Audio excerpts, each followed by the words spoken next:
Good morning all of you. હવે આપણે આગળનો પ્રશ્ન આપણે જોઈએ કે ભાઈ પૃષ્ઠવંશીઓના હૃદયમાં પરિવહનનો પ્રકાર. આપણે જાણીએ છીએ કે બધા જ જે પૃષ્ઠવંશી પ્રાણીઓ છે એમની અંદર જે હૃદય છે એ સ્નાયુઓ એટલે કે ખંડીય હૃદય આપણને જોવા મળશે. તો પૃષ્ઠવંશી જે પ્રાણીઓ છે એ પૃષ્ઠવંશી પ્રાણીઓમાં આપણે સૌપ્રથમ જોઈએ કે ભાઈ હૃદયના ખંડોની સંખ્યા. તો પૃષ્ઠવંશી પ્રાણીઓમાં આપણે અહીંયા જોવાનું છે એક મત્સ્ય, બીજું છે ઉભયજીવી, ત્રીજું છે સરીસૃપ એમાં મગર સિવાય, ત્યાર પછી મગર, પક્ષીઓ અને સસ્તન વર્ગના પ્રાણીઓ. તો આ પૃષ્ઠવંશી પ્રાણીઓમાં આપણે હૃદયમાં પરિવહનનો પ્રકાર આપણે શીખવાનો છે. તો મત્સ્યની અંદર હૃદયના ખંડોની સંખ્યા કેટલી હોય? તો આપણે જાણીએ છીએ ભાઈ હૃદયના જે ખંડો છે કે શાનાથી બને, તો આપણને ખબર છે ભાઈ હૃદયની અંદર કર્ણક અને ક્ષેપક આવેલા હોય છે. તો મત્સ્યની અંદર જોવા જઈએ તો મત્સ્યની અંદર એક કર્ણક અને એક ક્ષેપક આવેલા હોય. મત્સ્યની અંદર એક કર્ણક અને એક ક્ષેપક આવેલા હોય એટલે હૃદયના ખંડોની સંખ્યા કેટલી? 2. ઉભયજીવી પ્રાણીઓમાં દેડકાની અંદર કર્ણકોની સંખ્યા 2 હોય અને ક્ષેપકોની સંખ્યા 1 હોય. એટલે 2 ને 1 3 એટલે ઉભયજીવી પ્રાણીઓમાં હૃદયના ખંડોની સંખ્યા 3 હોય. સરીસૃપ મગર સિવાયની વાત કરીએ તો એની અંદર પણ 2 કર્ણક હોય અને 1 ક્ષેપક હોય એટલે હૃદયના ખંડોની સંખ્યા 3. જ્યારે મગર, પક્ષીઓ અને સસ્તનોમાં 2 કર્ણક અને 2 ક્ષેપક એટલે કુલ હૃદયના ખંડોની સંખ્યા કેટલી હોય? 4. તો આના પરથી મિત્રો તમને ખ્યાલ આવવો જોઈએ. તમને પૂછે મત્સ્ય કેટલા ખંડીય? તો દ્વિખંડીય. ઉભયજીવી અને સરીસૃપ એ ત્રિખંડીય.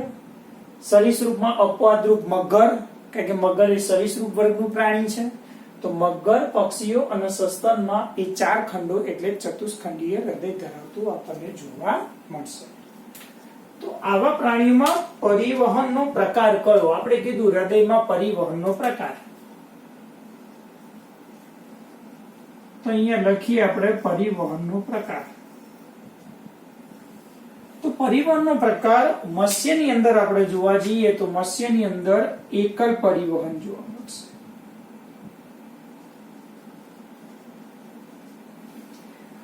ઉભયજીવી અને સરીસૃપની અંદર અપૂર્ણ બેવડું પરિવહન જોવા મળશે.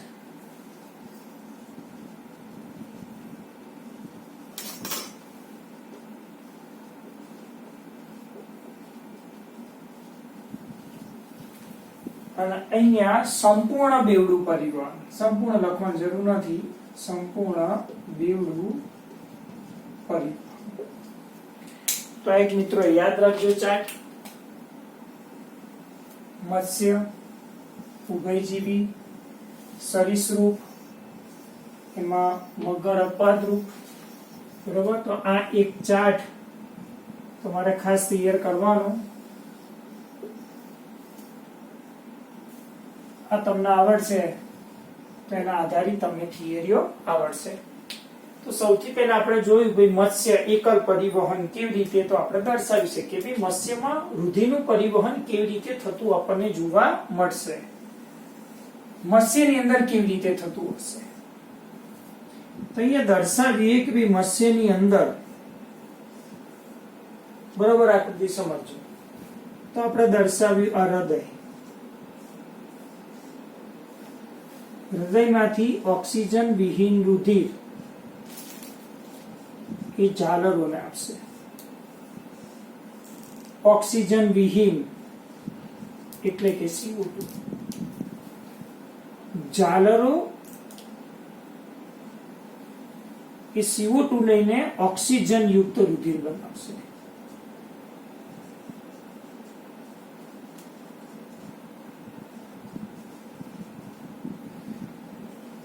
અને એ આપશે અંગોને.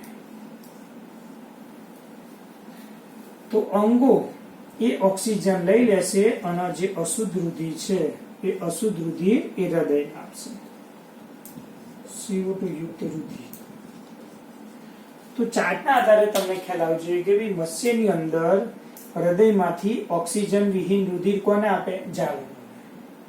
જાલરો ઓક્સિજન વિહીન રુધિરને ઓક્સિજન યુક્ત રુધિરમાં ફેરવે છે, એટલે કે અશુદ્ધ રુધિરને શુદ્ધ બનાવે છે. શુદ્ધ રુધિર એ અંગોને મળે છે, અંગો એ ઓક્સિજનનો ઉપયોગ કરે છે અને ત્યારબાદ એ CO2 યુક્ત રુધિર પાછું કોને આપે છે? હૃદયને. તો આવા પ્રકારનું જો પરિવહન હોય તો આવા પ્રકારના પરિવહનને સિંગલ સર્ક્યુલેશન અથવા તો એકલ પરિવહન કહે છે, જે આપણને ક્યાં જોવા મળશે? મત્સ્યમાં. એની અંદર હૃદયના ખંડોની સંખ્યા 2, એક કર્ણક અને એક ક્ષેપક. ઉભયજીવી અને સરીસૃપમાં કેવા પ્રકારનું હોય છે? ઉભયજીવી અને સરીસૃપમાં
નામકરણમાં દર્શાવીએ તો આ છે ડાબું કર્ણક,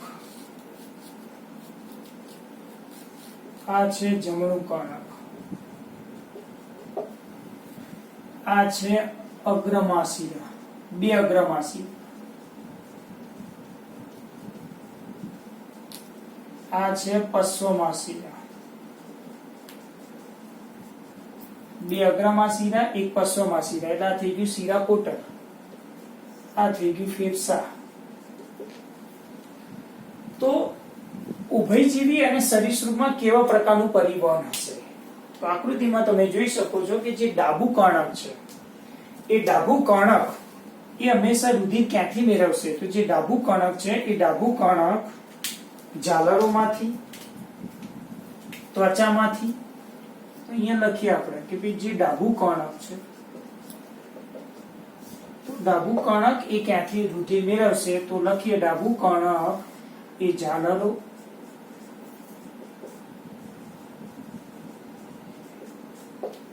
અહીંયા લખી નાખીએ ફેફસા,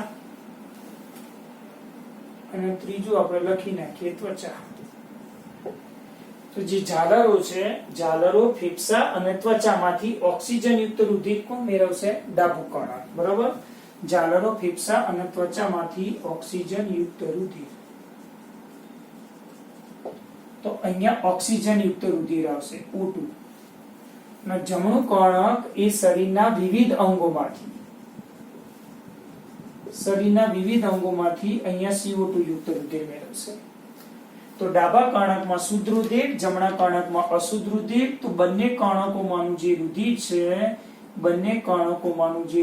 છે, એ રુધિર એ ક્યાં આવશે? તો બંને કર્ણકોમાંનું રુધિર એ એક જ ક્ષેપકમાં આવશે. તો ક્ષેપકમાં આવશે તો ક્ષેપકમાં શું થશે? તો મિશ્ર રુધિર થઈ જશે. ડાબા કર્ણકનું શુદ્ધ રુધિર આવશે, જમણા કર્ણકનું અશુદ્ધ રુધિર આવશે. બંને રુધિર ક્ષેપકમાં શું થશે? મિશ્ર થશે. ક્ષેપકમાં રુધિર મિશ્ર થશે તો ક્ષેપકમાંથી પછી એ મિશ્ર રુધિર એ શરીરની ક્યાં જશે? બહાર. તો તમે આકૃતિમાં જુઓ કે અહીંયા ડાબા કર્ણકમાંથી અને જમણા કર્ણકમાંથી રુધિર આવ્યું, એટલે રુધિર 2 જગ્યાએથી આવ્યું. તો બંને પ્રકારે આવેલું રુધિર, ડાબા કર્ણક અને જમણા કર્ણકમાં આવેલું રુધિર એ એક જ ક્ષેપક દ્વારા હંમેશા આગળ શું છે? વહન પામે છે.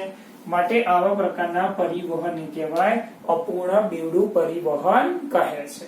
તો યાદ રાખવાનું ડાબું કર્ણક ક્યાંથી રુધિર આવશે? ઝાલરો, ફેફસા અને ત્વચામાંથી શુદ્ધ રુધિર મેળવે છે અને જમણું કર્ણક શરીરના વિવિધ અંગોમાંથી મેળવે છે. ચલો, મગર, પક્ષીઓ અને સસ્તનો. આ તો આપણું આવી ગયું, 10મા ધોરણમાં તમે શીખી ગયા છો. આપણે અહીંયા દર્શાવીએ કે ભાઈ હૃદયના 4 ખંડો.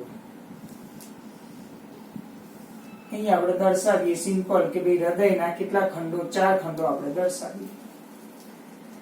અહીંયા લખી નાખીએ કે ભાઈ જમણું કર્ણક, તો જમણું ક્ષેપક, ડાબું કર્ણક, તો ડાબું ક્ષેપક. તો આપણને ખબર છે કે ભાઈ ડાબા ક્ષેપકમાંથી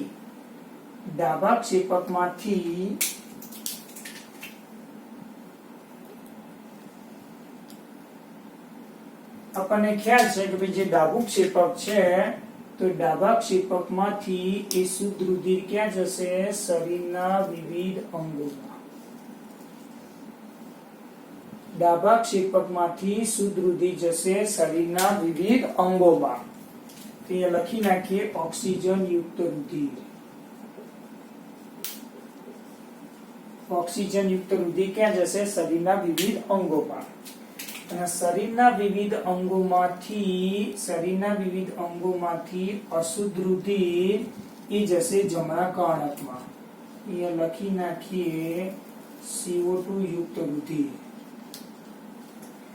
શરીરના વિવિધ અંગોમાંથી અશુદ્ધ રુધિર જમણા કર્ણકમાંથી જશે જમણા ક્ષેપકમાં. અને જમણા ક્ષેપકમાંથી એ જશે અશુદ્ધ રુધિર એ જશે ફેફસામાં.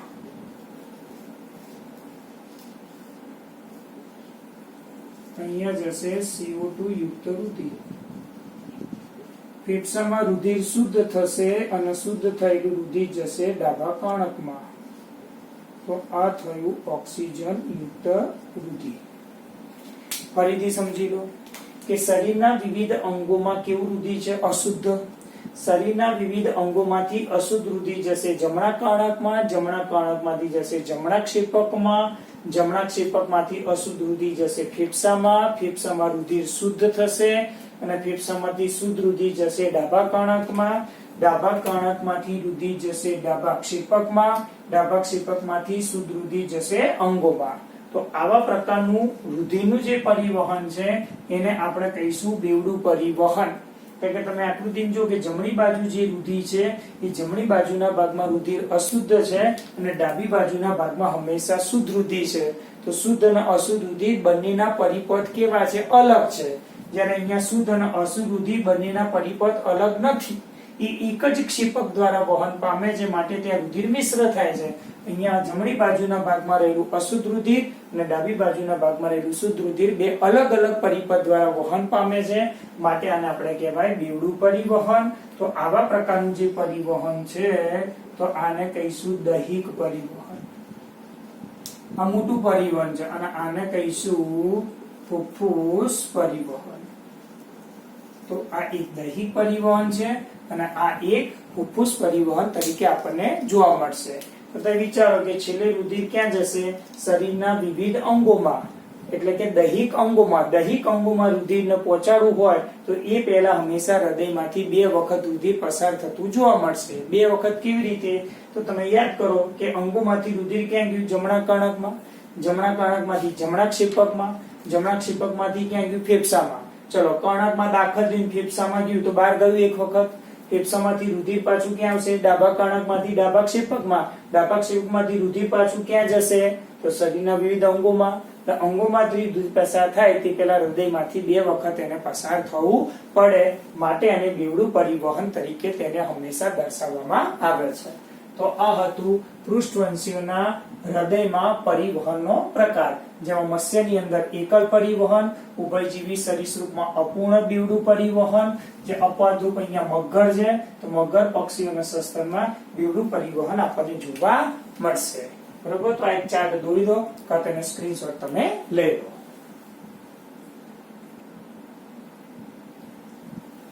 હવે આપણે જોઈએ મિત્રો માનવ પરિવહન તંત્ર. માનવ પરિવહન તંત્રના 2 પ્રકાર.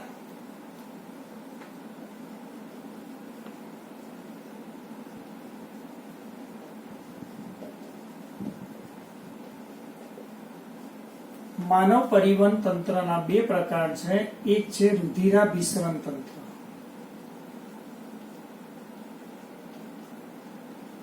અને બીજું છે લસિકા તંત્ર. જે રુધિરાભિસરણ તંત્ર છે એ રુધિરાભિસરણ તંત્રમાં રુધિરાભિસરણ તંત્રમાં રુધિર વાહિનીઓ અને હૃદયનો સમાવેશ થાય છે.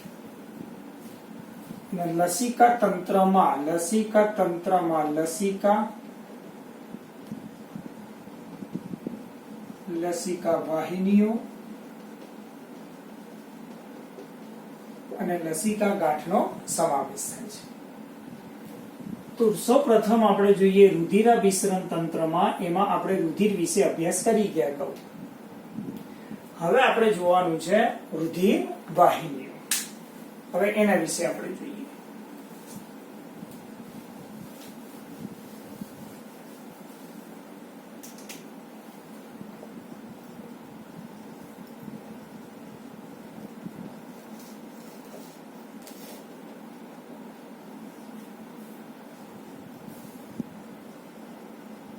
રુધિર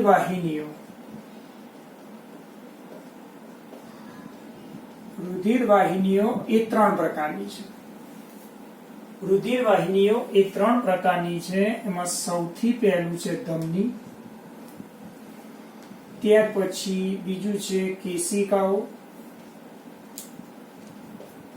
અને ત્રીજું છે શિરા. તો રુધિર વાહિનીઓ એ ત્રણ પ્રકારની: ધમની, કેશિકાઓ અને શિરા. કેશિકાઓ એ ખાસ કરીને અંગોમાં હોય, જેના દ્વારા હંમેશા વાયુઓની શું થાય છે? આપલે થાય છે. તો અહીંયા આપણે જોઈએ કે ધમની અને શિરા, કારણ કે જે કેશિકા છે એ કેશિકાની દિવાલ માત્ર એક જ પડની બનેલી હોય. આની દિવાલ એક જ પડની હોય અને એ છે લાદીસમ અધિચ્છદ. કેશિકાની દિવાલ એક જ પડની હોય અને એ છે લાદીસમ અધિચ્છદ. જ્યારે ધમનીની વાત કરીએ તો ધમનીની દિવાલ એ ત્રણ પડની બનેલી હોય અને શિરાની પણ જે દિવાલ છે એ પણ ત્રણ પડની બનેલી હોય. તો આપણે આકૃતિ દ્વારા સમજીએ કે ભાઈ ધમની અને શિરાની અંતસ્થ રચના. ધમની અને શિરાની અંતસ્થ સંરચના. ચલો આપણે સમજીએ કે ધમની અને શિરાની અંતસ્થ સંરચના. ધમની જેને અંગ્રેજીમાં આર્ટરી કહેવાય અને શિરા જેને અંગ્રેજીમાં વેન તરીકે તેને દર્શાવી શકાય.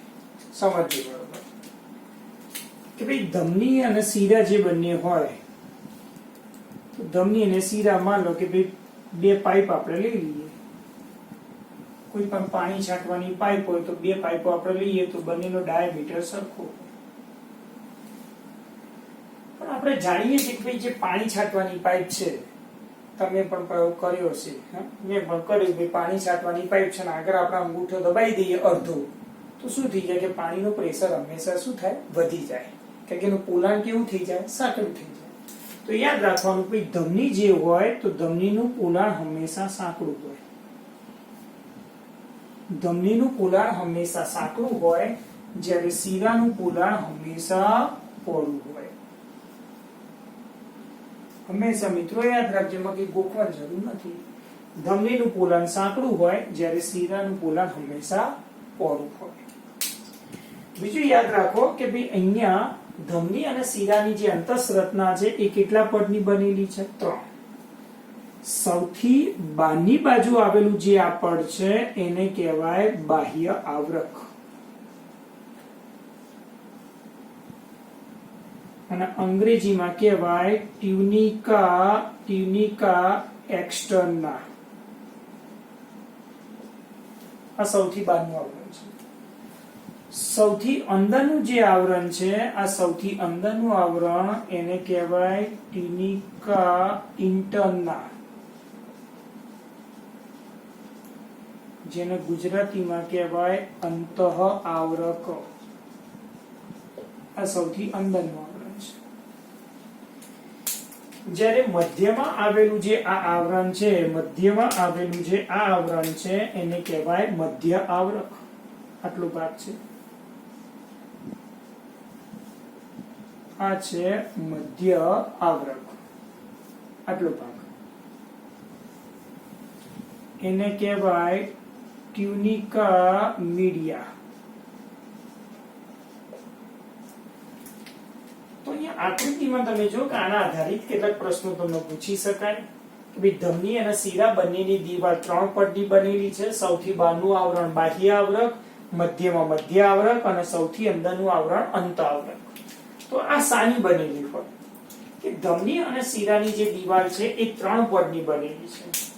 જેમાં ખાસ કરીને તમે જોશો કે જે બાહ્ય આવરક છે, બાહ્ય આવરક, તે બાહ્ય આવરક એ કોલાજન તંતુઓનું બનેલું છે. ચલો અહીંયા લખીએ. ધમની અને શીરાની જે દીવાલ છે એ 3 પડની બનેલી છે. તો અહીંયા લખીએ કે ધમની અને શીરાની દીવાલ, ધમની અને શીરાની દીવાલ 3 પડની બનેલી છે. એમાં એક આપણે દર્શાવીએ કે જેને અંગ્રેજીમાં કહેવાય કે ટ્યુનિકા એક્સટર્ના. તો ટ્યુનિકા એક્સટર્ના તો બાહ્ય આવરણ શાનું બનેલું હોય તો એ છે કોલેજન યુક્ત સંયોજક પેશી. કોલેજન યુક્ત સંયોજક પેશી. ટ્યુનિકા મીડિયા શાનું બનેલું મધ્ય આવરણ. તો એ તમારે યાદ રાખવાનું, એ બનેલું હોય અરેખી સ્નાયુ, અરેખી સ્નાયુ અને પિત્ત તંતુઓનું બનેલું હોય. અને સૌથી અંદરનું આવરણ ટ્યુનિકા ઇન્ટરના. ક્યારેક આને મિત્રો ઇન્ટીમાં પણ કહી શકાય. તો એ સૌ બનેલું છે. એનું અંદરનું આવરણ લાદીસમ અધિચ્છદ, લાદીસમ અધિચ્છદ પેશી. તો તમને નીટ સ્વરૂપે ક્યાંક પૂછી શકાય કે ધમની અને શીરાની દીવાલ કેટલા પડની બનેલી હોય તો 3 પડની બનેલી છે. જ્યારે કેશિકાની દીવાલ કેટલા પડની છે તો 1 જ પડની. તો આ શું છે તો તમે 10મા ધોરણમાં શીખી ગયા કે આપણે સિમ્પલ આકૃતિ દર્શાવીએ કે ભાઈ આ શું ભાગ છે તો આને કહેવાય ધમની. ધમનીની આપણે દર્શાવી દઈએ કે ભાઈ ધમનીની આપણે દર્શાવીએ કે આ શાખા પાડી, તો ધમનીની શાખા પાડી તો આને કહેવાય ધમનિકા. ધમનિકાઓ જ્યારે ભેગી થશે તો ધમનિકાઓ જ્યારે ભેગી થશે તો શું બનાવશે તો આ ભાગને કહેવાય કેશિકા. હવે કેશિકાઓ જ્યારે ભેગી થશે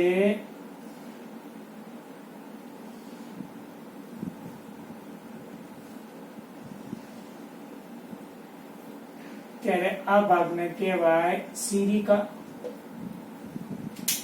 અને શિરિકાઓ જ્યારે ભેગી થશે ત્યારે એ બનશે શિરા. મિત્રો આવડવું જોઈએ આ રીવા કે ભાઈ ધમનીની શાખાને ધમનિકા, ધમનિકાની કેશિકા, કેશિકાથી શિરિકા અને શિરા. તો ધમની અને શિરાની દીવાલ એ 3 પડની બનેલી હોય અને કેશિકાની દીવાલ માત્ર 1 જ પડની બનેલી આપણને જોવા મળશે. તો આકૃતિમાં તમે જોઈ શકો, તમને પ્રશ્ન પૂછી શકાય કે ભાઈ ધમનીનું જે પોલાણ છે આ પોલાણ છે, આને લિમેન તરીકે દર્શાવી શકાય. ધમનીનું જે પોલાણ છે તો ધમનીનું પોલાણ હંમેશા કેવું હોય સાંકડું હોય. જ્યારે શિરાનું જે પોલાણ છે તો શિરાનું પોલાણ હંમેશા કેવું હોય પહોળું આપણને જોવા મળશે. બીજું તમને પૂછાય કે ભાઈ ધમનીનું મધ્ય આવરક એ શિરાના મધ્ય આવરક કરતા કેવું, તો આકૃતિમાં તમે જોઈ શકો કે ભાઈ ધમનીનું મધ્ય આવરક એ જાડું છે, જ્યારે શિરાનું જે મધ્ય આવરક છે એ હંમેશા કેવું છે પાતળું આપણને જોવા મળશે. અને શાનું બનેલું છે તો બાહ્ય આવરક એને ટ્યુનિકા એક્સટર્ના, મધ્ય આવરક ટ્યુનિકા મીડિયા અને અંત આવરક ટ્યુનિકા ઇન્ટરના. બાહ્ય આવરક કોલેજન યુક્ત સંયોજક પેશીનું બનેલું છે. ટ્યુનિકા મીડિયા અરેખી સ્નાયુ અને પિત્ત તંતુનું બનેલું છે. ટ્યુનિકા ઇન્ટરના એ લાદીસમ અધિચ્છદ પેશીનું બનેલું આપણને જોવા મળશે. આ તમે દોરી નાખો ધમની અને શિરાની અંતસ્થ સંરચના.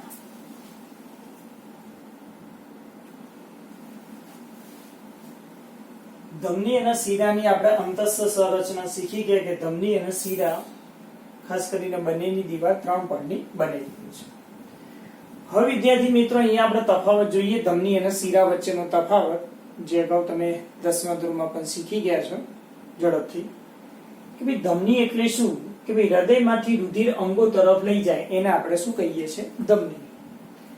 અને શીરા એટલે શું, કે અંગોમાંથી રુધિર હૃદય તરફ લઈ જાય એને આપણે શું કહીએ છીએ, શીરા. ધમની જે છે એ આપણા શરીરમાં ખૂબ જ ઊંડે આવેલી હોય, જ્યારે શીરા જે છે એ આપણી ત્વચાની નીચે જ હંમેશા આવેલી આપણને જોવા મળશે. ધમનીની દિવાલ એ જાડી અને સ્થિતિસ્થાપક છે, એટલે કે ધમની ખાલી હોય ત્યારે ક્યારે ફાટી જતી નથી. એનું કારણ એની આ દિવાલ જાડી અને સ્થિતિસ્થાપક છે એટલા માટે. જ્યારે શીરાની દિવાલ એ પાતળી અને ઓછી સ્થિતિસ્થાપક છે. શીરા ખાલી હોય તો તરત જ એ ફાટી જાય છે. તો ધમનીનું જે મધ્ય આવરક છે, ધમનીનું આ મધ્ય આવરક છે, ધમનીનું આ મધ્ય આવરક એ શીરાની સરખામણીમાં જાડું છે, જ્યારે શીરાનું મધ્ય આવરક એ ધમનીની સરખામણીમાં એ પાતળું છે. ધમનીનું પોલાણ સાંકડું છે, શીરાનું પોલાણ હંમેશા પહોળું છે. ધમનીની દિવાલમાં વાલ્વ હોતા નથી, શીરાની દિવાલોમાં હંમેશા વાલ્વ શું છે, હાજર આપણને જોવા મળશે. ધમની એ લાલ રંગની છે, જ્યારે શીરા એ ભૂરા રંગની આપણને જોવા મળશે. અને ધમનીમાં જે રુધિર છે એ હંમેશા ઊંચા દબાણથી, કારણ કે પોલાણ સાંકડું છે એટલે રુધિર ઊંચા દબાણથી અને ઝડપથી વહે છે, જ્યારે શીરાનું પોલાણ હંમેશા પહોળું છે અને એ રુધિર નીચા દબાણથી અને ખાસ કરીને ઓછી ઝડપથી એટલે કે સમગતિએ હંમેશા રુધિર વહન પામતું આપણને જોવા મળશે. તો આ એક હતું ધમની અને શીરા વચ્ચેનો તફાવત. લખી નાખો મિત્રો.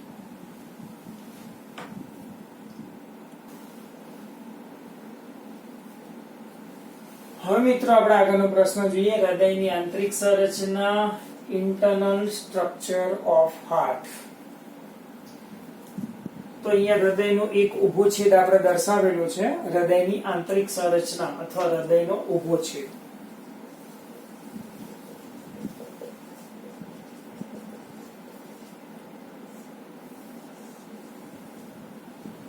બરોબર, ધ્યાનથી સાંભળજો, બરોબર સમજજો. હૃદયની આંતરિક સંરચના છે, એમાં સૌથી પહેલું કે હૃદય ક્યાંથી ઉદ્ભવે. તો આપણે યાદ રાખવાનું કે હૃદય એ મધ્ય ગર્ભસ્તરમાંથી ઉદ્ભવે છે. હૃદય એ મધ્ય ગર્ભસ્તરમાંથી ઉદ્ભવે છે અને ક્યાં આવેલું હોય તો આપણને ખબર છે કે હૃદય એ ઉરસીય ગુહામાં આવેલું હોય. ઉરસીય ગુહામાં ક્યાં આવેલું હોય તો આપણને ખ્યાલ છે કે બે ફેફસાની વચ્ચે, બે ફેફસાની વચ્ચે અહીંયા હાડકું હોય ઉરોસ્થિ એની પાછળની બાજુ, બે ફેફસાની વચ્ચે. અને હૃદયની જે ગોઠવણી છે તો હૃદય એ સેજ ક્યાં ભરેલું હોય તો ડાબી બાજુએ ભરેલું હોય અને એનું જે કદ છે તો હૃદયનું કદ એ હંમેશા મુઠ્ઠી જેવા કદનું આપણને જોવા મળશે. એનું વજન 300 ગ્રામ જેટલું હોય છે.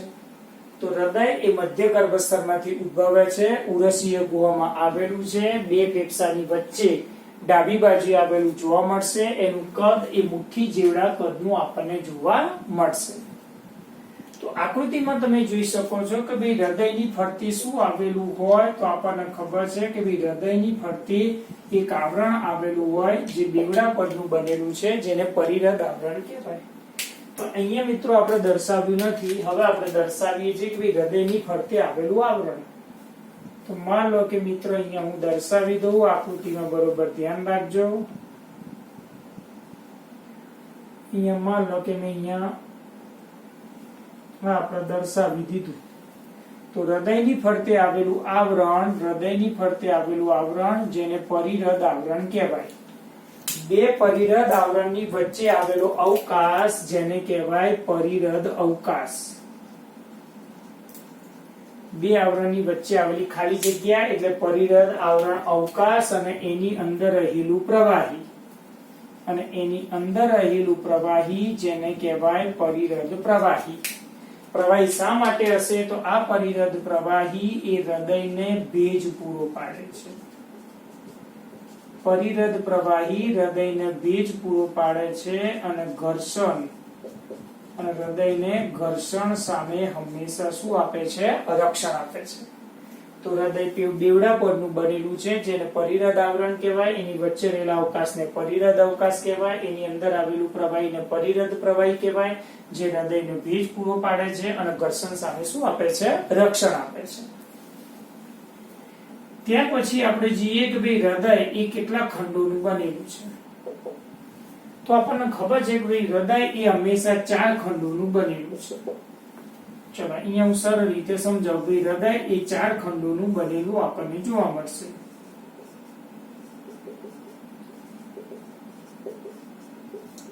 અહીંયા મેં 4 ખંડો દર્શાવ્યા: જમણું કર્ણક, જમણું ક્ષેપક, ડાબું કર્ણક, ડાબું ક્ષેપક.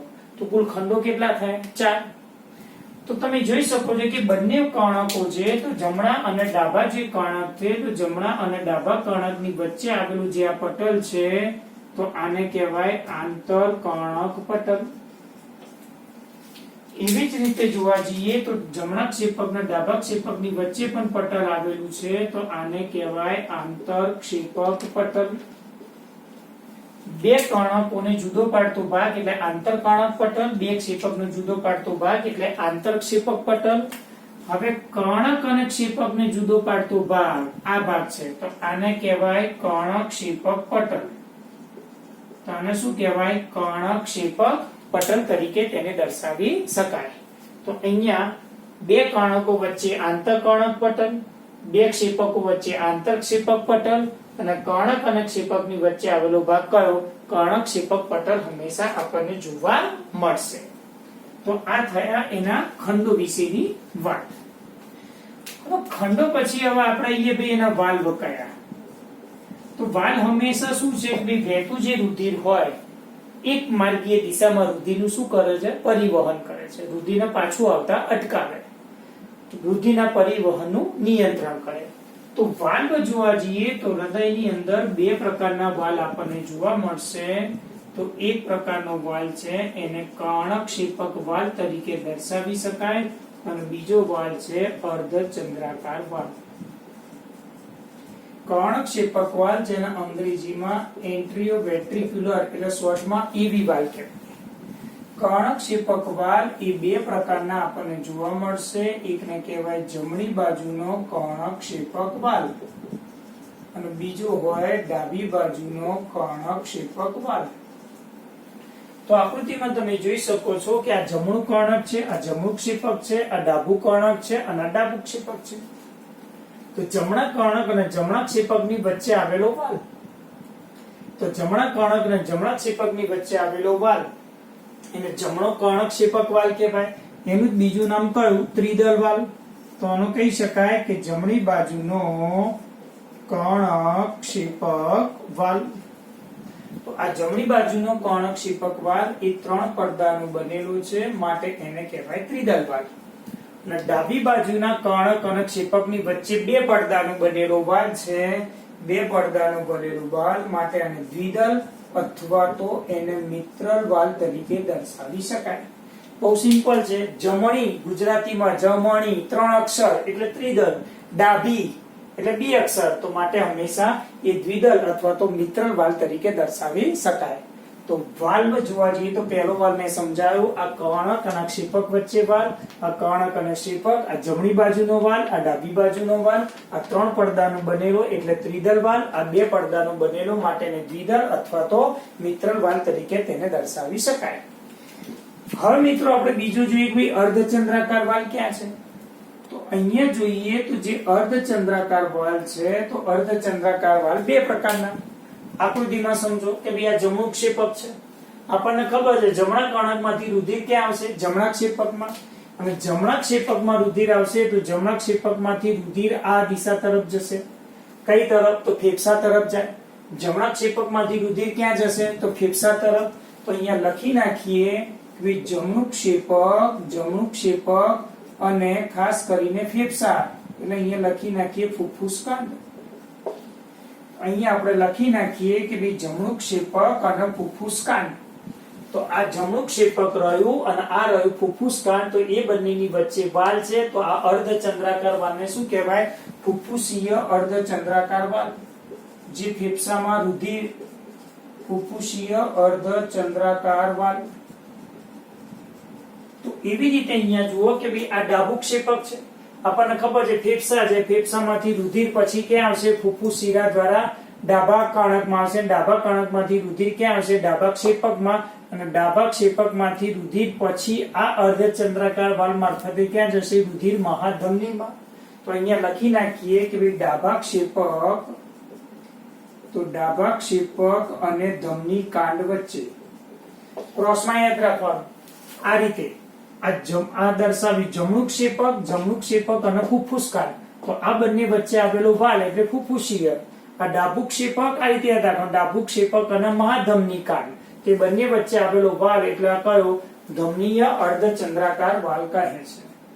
તો આને કહેવાય ધમનીય, આને કહેવાય ધમનીય અર્ધચંદ્રાકાર વાલ.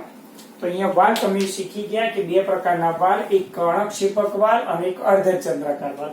કર્ણકક્ષેપક વાલના બે પ્રકાર, જમણા કર્ણક અને જમણા ક્ષેપક વચ્ચે 3 પડદાનું હોય તો ત્રિદલ, ડાબા કર્ણક અને ડાબા ક્ષેપક વચ્ચે 2 પડદાનું હોય તો દ્વિદલ. ચલો ક્લિયર.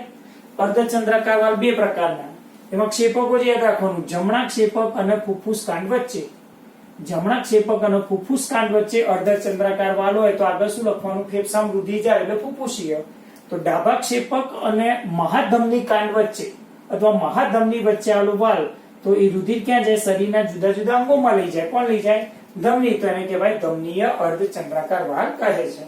તો વાલ અહીંયા તમને પૂછે તો અહીંયા તમે શીખી ગયા 10મા ધોરણમાં તો 4 જ વાલ શીખ્યા, પણ તો યાદ રાખજો કે હૃદયની અંદર કુલ વાલ કેટલા હોય? 6. 4 કયા? તો અહીંયા તમે ત્રિદલ 1, દ્વિદલ 2 અને 2 અર્ધચંદ્રાકાર 4. તો અવસર 6 કઈ રીતે? તો બરોબર ધ્યાન રાખો કે ભાઈ આ કયું લખ્યું બેટા? અગ્રમાશિરા. આ શું લખ્યું? પશ્વમાશિરા. તો અગ્રમાશિરા અને પશ્વમાશિરાના 2 છિદ્રો બતાવી દીધા. તો અગ્રમાશિરા અને પશ્વમાશિરાના છિદ્રો બતાવી દીધા. બીજું હૃદયમાંથી રુધિર લાવતો આપણે દર્શાવી દીધો એક વાલ, જેને હૃદયશિરા કોટર કહેવાય. તો અહીંયા હૃદયમાંથી જે રુધિર લાવે તો એ હૃદયશિરા કોટર, તો એને કહેવાય થિબેસિયસ વાલ. કયો વાલ કહેવાય? થિબેસિયસ. અને પશ્વમાશિરાનું જે છિદ્ર જેનું નિયંત્રણ કરતો વાલ કયો? યુસ્ટેચિયન વાલ. તો તમને 6 પૂછે તો એક થિબેસિયસ વાલ, એક યુસ્ટેચિયન વાલ, એક ત્રિદલ વાલ, એક દ્વિદલ વાલ, એક ફુફ્ફુસીય અર્ધચંદ્રાકાર અને ધમનીય.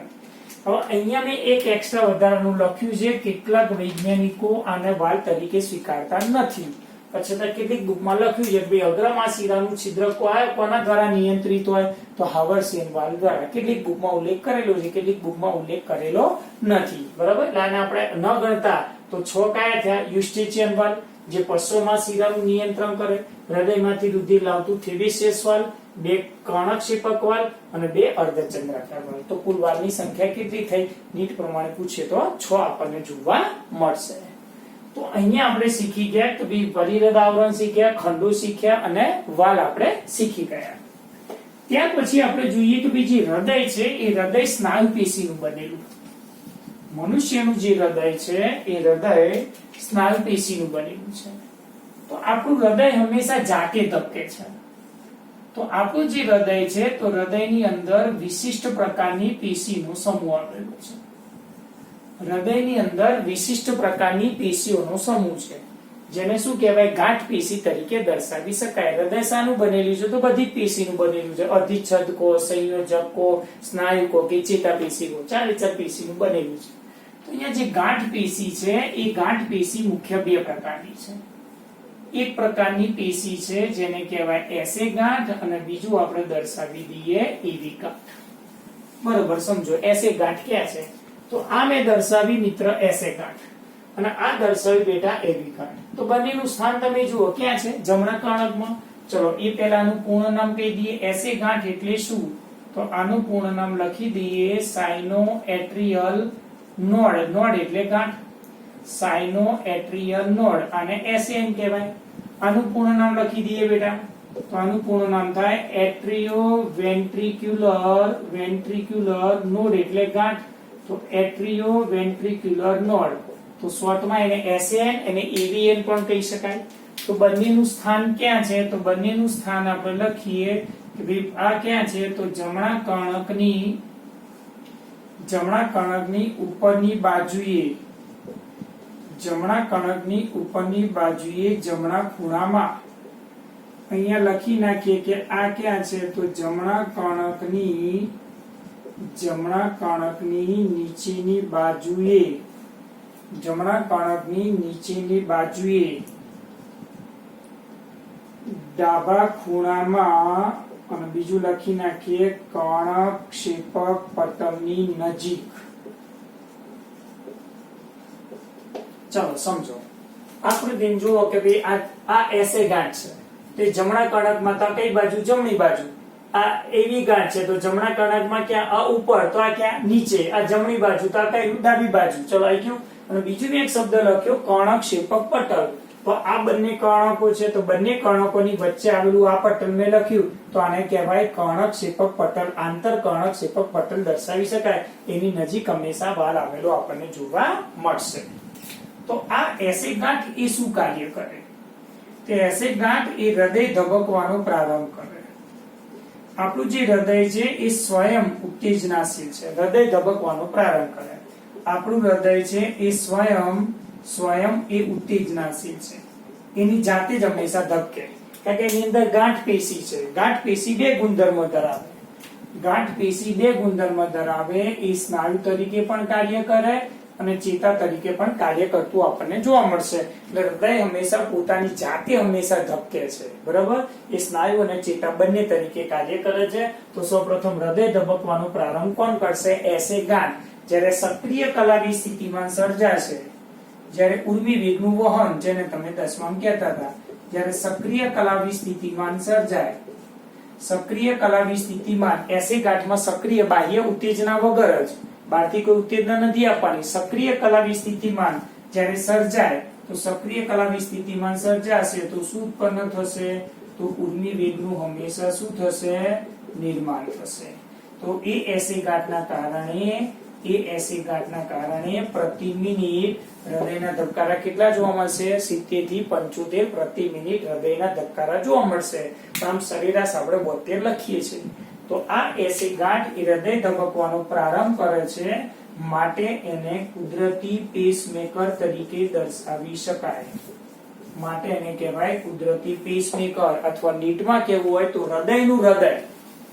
નીટનો પ્રશ્ન કહી શકાય, તમને પૂછી શકાય કે ભાઈ હૃદયનું હૃદય કોણ? નીટનો પ્રશ્ન હૃદયનું હૃદય કોણ? તો જવાબ આવે એસે ગાંઠ. ફરીથી એસે ગાંઠ ક્યાં છે? તો એનું પૂરું નામ યાદ રાખો, સાયનોએટ્રિયલ ગાંઠ. આકૃતિમાં ક્યાં છે? જુઓ, જમણા કર્ણકની ઉપર કે નીચે? ઉપર. કઈ બાજુ? જમણી બાજુ. જમણા કર્ણકની ઉપર અને જમણી બાજુ શું કાર્ય કરશે? તો હૃદય ધબકવાનો પ્રારંભ. એસે ગાંઠ કઈ પેશી છે? ગાંઠ પેશી. ગુણધર્મ સ્નાયુ અને ચેતા. તો ખાસ કરીને હૃદય ધબકવા પોતાની જાતે જ હંમેશા ઉત્તેજનાશીલ છે. શું સર્જાશે? બહારથી કોઈ ઉત્તેજના વગર સક્રિય કલાવી સ્થિતિમાં સર્જાશે. ઉર્મી વેગનું શું કરશે? નિર્માણ. અને દરેક મિનિટે કેટલા ધબકારા? 70 થી 75 ધબકારા એસે ગાંઠના કારણે નિર્માણ પામે. માટે આપણું શું છે? કુદરતી પેસમેકર. ઉંમરલાયક વ્યક્તિઓ થાય ક્યારેક હૃદયના ધબકારા ઓછા થઈ જાય તો સ્વાભાવિક છે કે એમને શું છે? બહારથી એક કૃત્રિમ પેસમેકર મૂકવું પડે. શું મૂકવું પડે? કૃત્રિમ પેસમેકર. એટલે હૃદયનું હૃદય કોણ? તો એ એસે ગાંઠ. ચલો આકૃતિમાં જો એવી ગાંઠ શું છે? એવી ગાંઠ કઈ દીધું? એ પણ ક્યાં છે? જમણા કર્ણકમાં. ઉપર કે નીચે? તો આકૃતિમાં જુઓ, નીચે. આ જમણી બાજુ તો કઈ બાજુ? ડાબી બાજુ. જવાબ શું આવ્યું? જમણા કર્ણકમાં નીચેની બાજુએ ડાબા ખૂણામાં આ કયું પટલ? આંતર. આ બંને કર્ણકોની વચ્ચે આંતર કર્ણક પટલની નજીક જ હંમેશા, એટલે કે કર્ણક ક્ષેપક પટલની નજીક આવેલું જોવા મળશે. તો અહીંયા આપણે જે જોવા મળ્યું કે આ એવી નોડ, જેને આપણે શોર્ટમાં કીધું, બરોબર. તો આ ગાંઠ એ શું ધરાવે છે? તો એસે ગાંઠ જ્યારે ઉત્તેજના પામે તો એ સંદેશો કોને પહોંચાડે? એવી ગાંઠને. ઉર્મી વેગનું વહન. હવે આ એવી ગાંઠ એ ઉર્મી વેગનું વહન ક્યાં પહોંચાડશે? બરોબર સમજજો. તો એ પહોંચાડશે ક્યાં? તો એ પહોંચાડશે ક્ષેપકના પટલમાં. એ ક્યાં પહોંચાડશે? આંતર ક્ષેપક પટલની અંદર અહીંયા આપણને હંમેશા પહોંચાડશે. ચલો ડાબા ખૂણામાં અથવા આંતર ક્ષેપક પટલમાં આપણને જોવા મળશે. અહીંયા લખી નાખી બીજો શબ્દ ટૂંકમાં. ચલો ક્યાં પહોંચાડશે? આંતર ક્ષેપક પટલની નજીક. હવે આ એવી એન છે, એવી ગાંઠમાંથી એ ક્યાં જશે ખાસ કરીને? તો આ જે દર્શાવ્યું, આ જે મેં દર્શાવ્યું, તો તમે જુઓ કે ડાબી અને જમણી બે શાખાઓ બતાવું છું. ચલો આકૃતિમાં બરોબર જોજો. તો આને મેં બે શાખામાં વિભાજિત કરી દીધું. આને મેં બે શાખામાં, તો વિશિષ્ટ પ્રકારના સ્નાયુ છે, તો આને હિ સ્નાયુ તરીકે તેને દર્શાવી શકાય. આનું નામ કેવું હોય તો એને કહી શકું, આ શું છે? હિ સ્નાયુ. તો એવી એન માંથી, એવી ગાંઠમાંથી સંદેશો ક્યાં જશે? તો એવી ગાંઠમાંથી સંદેશો જશે હિ સ્નાયુ. હિ સ્નાયુ ડાબી અને જમણી બે શાખામાં વિભાજિત થશે અને એમાંથી શું નીકળશે? સૂક્ષ્મ તંતુઓ. આ આકૃતિમાં જુઓ, મેં બતાવ્યા આ સૂક્ષ્મ તંતુઓ. તો આ જે સૂક્ષ્મ તંતુઓ છે, તો આ સૂક્ષ્મ તંતુને કહેવાય પર્કિંજ તંતુ. કયા તંતુ કહેવાય બેટા? પર્કિંજ તંતુ. તો એવી ગાંઠ, આ એવી ગાંઠ છે, એવી ગાંઠ એ સંદેશો કોને આપે? તો એ સંદેશો આપે હિ સ્નાયુને. હિ સ્નાયુ ડાબી અને જમણી બાજુ. અને હિ સ્નાયુમાંથી કયા તંતુ નીકળે? તેને શું કહેવાય? પર્કિંજ તંતુ તરીકે દર્શાવી શકાય. તો આ એસે ગાંઠ હૃદય ધબકવાનો પ્રારંભ કરે. નીટમાં તમને ક્રમ પૂછી શકાય, તો એ ક્રમ તમે બરોબર અહીંયા યાદ રાખજો. કે સૌથી પહેલા ધબકે કોણ? એસે ગાંઠ. એસે ગાંઠમાંથી સંદેશો ક્યાં જાય? એવી ગાંઠ. એવી ગાંઠમાંથી હંમેશા સંદેશો ક્યાં જાય? ક્ષેપકના પટલમાં. ત્યાંથી એ સંદેશો હિ સ્નાયુ. હિ સ્નાયુમાંથી ક્યાં જશે? પર્કિંજ તંતુ. અને પર્કિંજ તંતુ એ ક્યાં જશે? તો ક્ષેપકના જે સ્નાયુઓ છે, તો આ ક્ષેપકની જે દિવાલ છે, તો ક્ષેપકની આ દિવાલમાં હંમેશા પ્રસરતા આપણને જોવા મળશે. તો આ થઈ હૃદયની આંતરિક સંરચના. ફરીથી એકવાર ટૂંકમાં તમને કહી દઉં કે હૃદય મધ્ય ગર્ભસ્તરમાંથી ઉદ્ભવે છે, ઉરેશીય ગોળમાં આવેલું છે, બે ફેફસાની વચ્ચે જોવા મળે છે. નીચેની બાજુનો ભાગ ડાબી બાજુએ વળેલો છે, ઉપરનો પહોળો ભાગ હંમેશા જમણી બાજુએ આવેલો આપણને જોવા મળશે. કે હૃદયની ફરતે બે આવરણો આવેલા છે, જેને પરિરદ આવરણ કહેવાય. એની વચ્ચે રહેલું પ્રવાહી પરિરદ પ્રવાહી હૃદયને ભેજ પૂરો પાડે છે, ઘર્ષણ સામે રક્ષણ આપે છે. પહેલું આવરણ યાદ રાખો મિત્રો. પછી ખંડો યાદ રાખો. હૃદયના 4 ખંડો, 2 કર્ણક અને 2 ક્ષેપક. કર્ણક ઉપર હોય, પાતળી દિવાલ વાળા. ક્ષેપકો હંમેશા જાડી દિવાલ વાળા હોય. તમને પૂછે કે આ જમણું ક્ષેપક છે, ડાબું ક્ષેપક છે, તો કોની દિવાલ જાડી? તો ડાબા ક્ષેપકની દિવાલ જાડી. 10માં શીખી ગયા કે જમણું ક્ષેપક એ રુધિર કોણ આપશે? ફેફસાને. તો ડાબું ક્ષેપક રુધિર કોને આપશે? તો મહાધમની, જે શરીરના જુદા જુદા અંગોને રુધિર પહોંચાડશે.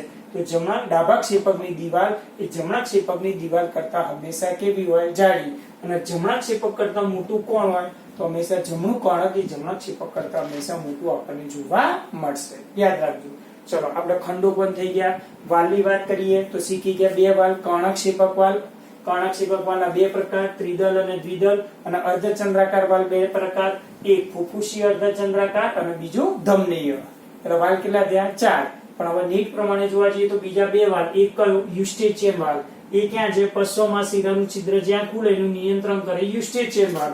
અને બીજું હૃદયમાંથી રુધિર કોણ લાવે? તો હૃદયમાંથી રુધિર લાવતો જે વાલ હોય, ખાસ કરીને હૃદ શિરા વાલ, પોટર અથવા વાલ, તો એનું નિયંત્રણ કોણ કરે? તો થિબેસિયસ વાલ એનું નિયંત્રણ કરતો આપણને જોવા મળશે.